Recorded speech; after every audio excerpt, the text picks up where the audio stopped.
Arestado ang isang lalaki matapos silbihan ng warrant of arrest para sa kasong murder ng mga membro ng First Samar Provincial Mobile Force Company. Patrolwoman Cristel Palapax, ibalita mo.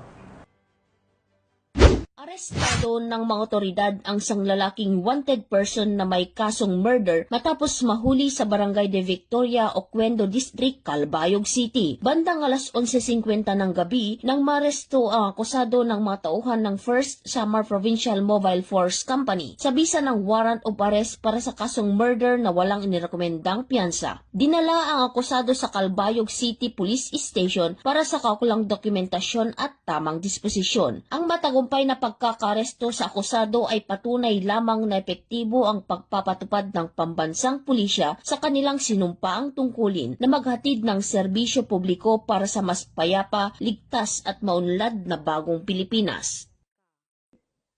Mula dito sa Eastern Visayas, ako ang inyong PNN correspondent, Patrolwoman Palafox, alagad ng batas, tagataguyod ng Balitang Pulis.